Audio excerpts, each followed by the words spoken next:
नमस्कार, आप देख रहे हैं द न्यूज और मैं हूं आपके साथ शेरिन। कभी आतंकवादियों के समर्थन में तो कभी माफियाओं की संपत्ति पर बुलडोजर चलने पर रोने वाली कांग्रेस के नेता राहुल गांधी ने संसद की सुरक्षा में सेंध मामले पर दिया है आज चौंकाने वाला बयान। जी हां, जो बयान राहुल गांधी के द्वारा दिया गया है उससे आप चौंकेंगे नहीं बल्कि हैरान भी रह जाएंगे कि जहां एक तरफ संसद की सुरक्षा में इतनी बड़ी सेंधमारी हुई तो किस तरीके का बयान जो है वो राहुल गांधी, जो कि कांग्रेस के एक बड़े नेता हैं और जाने माने नेता और सांसद भी हैं। दरअसल संसद की सुरक्षा में सेंध मामले में कांग्रेस के नेता और सांसद राहुल गांधी की प्रतिक्रिया सामने आई है और राहुल गांधी ने संसद में जो सुरक्षा में बड़ी सेंधमारी हुई जिसको लेकर पुलिस आज लगातार बड़े खुलासे कर रही है कि अंतरराष्ट्रीय फंडिंग यानी कि जो विदेशी फंडिंग से लेकर देश के लिए खतरा तमाम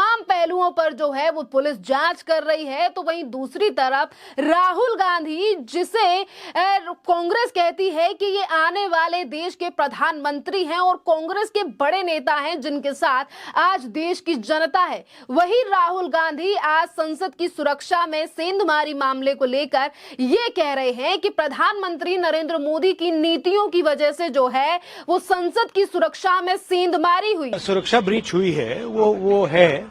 बट क्यों हुई? जो देश में सबसे बड़ा मुद्दा है बेरोजगारी का मुद्दा, जो पूरे देश में उबल रहा है, मोदी जी की पॉलिसीज के कारण हिंदुस्तान के युवाओं को रोजगार नहीं मिल रहा है, तो ब्रीच जरूर हुई है, बट इसके पीछे कारण बेरोजगारी है और महंगाई है। धन्यवाद। जी हाँ, और राहुल गांधी ने कहा है कि ऐसा इसीलिए हुआ क्योंकि देश में बेरोजगारी का बड़ा मुद्दा है। उन्होंने कहा कि पीएम मोदी की नीतियों के कारण देश के युवाओं को रोजगार नहीं मिल रहा है और इस घटना के पीछे जो है वो कारण बेरोजगारी और महंगाई है। अगर कल को कहीं पर आतंकवादी हमला भी हो जाता है तो अगर राहुल गांधी ये कहते हैं कि आतंकवादी हमला इसीलिए हुआ क्योंकि जो आतंकवादी थे उसे नौकरी नहीं मिल रही थी या फिर वो महंगाई से जूझ रहा था क्योंकि बम से लेकर तमाम चीजें उसे महंगी मिली, इस तरीके का बयान भी अगर आगे चलकर राहुल गांधी दे दें तो शायद आप लोगों को आश्चर्य नहीं होगा क्योंकि कभी आतंकवादियों के समर्थन में तो कभी कसाब जैसे आतंकी को जो है उसके लिए भी जो है वो कभी हिंदू तो कभी संघी कहने वाली कांग्रेस का ये बयान जो है वो अनोखा नहीं है। जिस तरीके से राहुल गांधी आज पार्लियामेंट में सिक्योरिटी ब्रीच मुद्दे पर भी सुरक्षा पर ध्यान ना देकर जो है वो सिर्फ केंद्र की मोदी सरकार को घेरने का प्रयास कर रहे हैं, जिसको लेकर आज जनता भी राहुल गांधी को कटघरे में खड़ा कर रही है कि राहुल गांधी को धीरज साहू के मुद्दे पर बोलना चाहिए, ना कि इस कदर जो है ये अररगल बयान देने चाहिए सिक्योरिटी ब्रीच मामले में। क्योंकि आपके लिए बता दें कि जिन 6 लोगों की गिरफ्तारी दिल्ली पुलिस ने की है, जिसमें मास्टरमाइंड है ललित झा, लगातार बड़े खुलासे जो हैं उस पर दिल्ली पुलिस कर रही है, अलग अलग पहलुओं से जो है वो दिल्ली पुलिस जांच कर रही है। और कल जो सुनवाई हुई, कल जिस तरीके से इन आरोपियों को कोर्ट में पेश किया गया, क्या आखिरकार पुलिस की तरफ से कहा गया, उस पर भी बात करेंगे। पर वहीं आपके लिए बता दें कि कांग्रेस पार्टी के अध्यक्ष मल्लिकार्जुन खड़गे ने कहा है कि गृह मंत्री सदन में इस पूरे मामले पर बयान दें और अगर वो बयान नहीं देना चाहते तो वह मीडिया में इस मामले पर बयान दे रहे हैं, लेकिन सदन को सुचारू रूप से चलाने के लिए सदन में जो है वो गृह मंत्री नहीं बोल रहे हैं। और वहीं दूसरी तरफ कांग्रेस और तमाम विपक्षी पार्टियां ये कह रही हैं कि केंद्र के मंत्री यानी कि गृह मंत्री या प्रधानमंत्री नरेंद्र मोदी को इस पूरे मामले पर जो है वो सदन में बोलना चाहिए, नहीं तो सदन नहीं चलेगा। देखिए, एक तरफ राजनीति के चलते जो है वो इस मुद्दे पर लगातार जो है वो राजनीति की जा रही है और वहीं राहुल गांधी का ये बयान जो है उस पर जनता जो है वो अलग ही तरीके से रिएक्ट कर रही है कि राहुल गांधी से इससे ज्यादा कुछ और उम्मीद नहीं की जा सकती जिस तरीके का उनका ये बयान है। वहीं दूसरी तरफ आपके लिए बता दें कि दिल्ली पुलिस जो कि पहले दिन से ही इस पूरे मामले पर जो है वो एक के बाद एक बड़ी गिरफ्तारी कर रही है और एक के बाद एक बड़ी कामयाबी जो है वो भी दिल्ली पुलिस के साथ इस पूरे मामले में लग रही है। जी हाँ,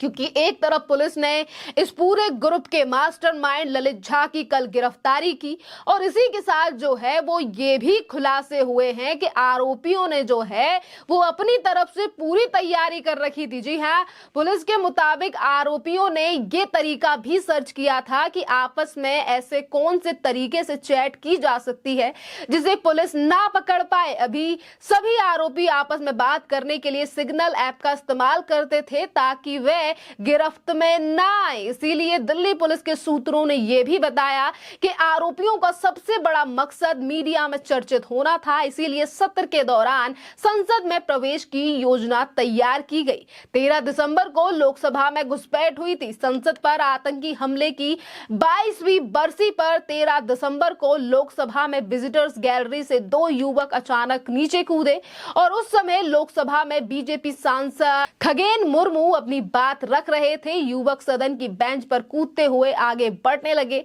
और इसी बीच उन्होंने जूते से निकालकर कुछ स्प्रे किया जिससे सदन में पीला धुआं फैलने लगा। पूरे सदन में भगदड़ मच गई। खालिस्तानी आतंकी गुरु पतवंत सिंह पन्नू ने संसद पर हमले की पहली धमकी दी थी। इसके बाद से ही दिल्ली पुलिस अलर्ट पर थी। फिर भी 5 लेयर सुरक्षा तोड़कर लोकसभा में प्रदर्शनकारी घुसे और हंगामा किया। आपके लिए बता दें कि इस पूरे हंगामे के बाद जो है वो दिल्ली पुलिस ने इन 6 के 6 आरोपियों को गिरफ्तार कर लिया है और इसी के साथ दिल्ली पुलिस ने यह भी खुलासा किया है कि जिस मास्टरमाइंड ललित झा को 14 दिसंबर की रात को गिरफ्तार किया गया है और एक मोहन झा, जी हां, ये 2 ऐसे व्यक्ति थे जिन्हें गिरफ्तार किया गया है और ललित के साथ जो मोहन नाम का व्यक्ति था वो था जिसने इन तमाम लोगों के फोन और इसी के साथ उसके जो संपर्क हैं वो बताए जा रहे हैं टीएमसी के साथ, जिस पर भारतीय जनता पार्टी जो है वो लगातार टीएमसी पर भी सवाल उठा रही है और पूछ रही है कि आखिरकार टीएमसी का इस पूरे मामले में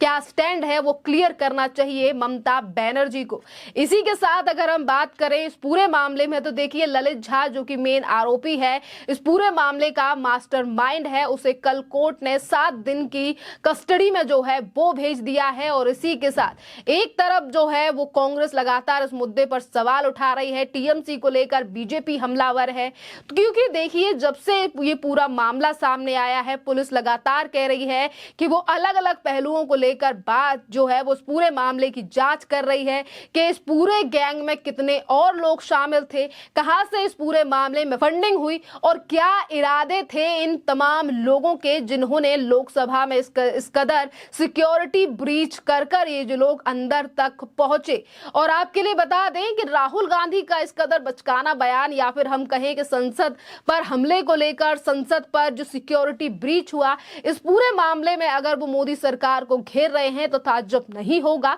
क्योंकि आपके लिए बता दें कि सिर्फ राहुल गांधी ही नहीं बल्कि तमाम विपक्षी पार्टी जो हैं वो भी इस कदर बयान दे चुकी हैं। क्योंकि समाजवादी पार्टी के स्पोक्सपर्सन आईपी सिंह यानी कि प्रवक्ता, उन्होंने तो अपने सोशल मीडिया प्लेटफॉर्म एक्स पर कुछ ऐसा भी ट्वीट किया था कि जो लोग सदन के अंदर घुसे क्या उन्हें उनकी तुलना जो है वो भगत सिंह से की जा सकती है, क्या वो भगत सिंह थे। इस कदर बात करने वाली विपक्षी पार्टियों को जो है उन पर भी सवाल उठा कि किस तरीके से इन लोगों की मानसिकता है कि इस कदर लोग जिनको लेकर दिल्ली पुलिस बड़े खुलासे कर रही है और